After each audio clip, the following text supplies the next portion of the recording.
So guys, Bharat के 4 धामों में से एक उड़ीसा राज्य में स्थित जगन्नाथपुरी टेम्पल को कौन नहीं जानता। ये अपनी रथ यात्रा के लिए पूरी दुनिया में काफ़ी मशहूर है। ये टेम्पल 12th सेंचुरी में अनंत वर्मन चौदहगंगा के द्वारा बनाया गया था और काफ़ी लोगों का तो ये भी मानना है स्वयं भगवान विष्णु इसी स्थान पर आकर अपना भोजन ग्रहण करते हैं। तो आज की इस वीडियो में इस टेम्पल के बारे में कुछ ऐसे ही रहस्यमय और अमेजिंग फैक्ट्स हम जानने वाले हैं। फैक्ट नंबर 1, ये बात तो एक छोटे से छोटा बच्चा भी जानता होगा कि अगर हम हवा में किसी कपड़े को फेंकते हैं तो वो कपड़ा उसी डायरेक्शन में उड़ेगा जिस डायरेक्शन में हवा चल रही होगी।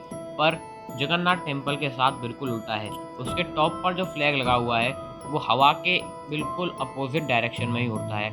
जैसे कि अगर हवा वेस्ट की तरफ से चल रही है तो फ्लैग को ईस्ट की तरफ उड़ना चाहिए, पर जगन्नाथ टेम्पल में जो फ्लैग है वो वेस्ट की तरफ ही उड़ता है। फैक्ट नंबर 2, जगन्नाथ टेम्पल के बारे में एक ऐसी मान्यता है कि अगर इस 45 मंजिला ऊंची इमारत के बराबर लंबे मंदिर की चोटी पर चढ़कर इसका फ्लैग रोज ना बदला जाए तो आने वाले 18 से 20 साल तक ये मंदिर लॉक हो जाएगा। इसीलिए रोज इस मंदिर का एक पुजारी इसकी चोटी पर चढ़कर इसके झंडे को बदलता है, वो भी बिना किसी प्रोटेक्शन के। फैक्ट नंबर 3, इस मंदिर की चोटी पर बने सुदर्शन चक्र का एक ऐसा रहस्य है जो आज तक कोई भी सुलझा नहीं पाया।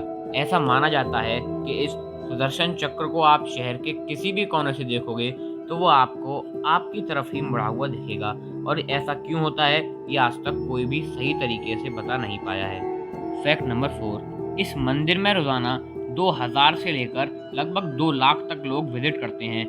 मंदिर में खाना बनाने वाले लोगों को ये नहीं पता होता कि आज मंदिर में कितने लोग आने वाले हैं, पर फिर भी यहाँ का प्रसाद सिर्फ इतना ही बनता है कि हर किसी को पेट भर मिल सके और एक भी दाना वेस्ट ना हो।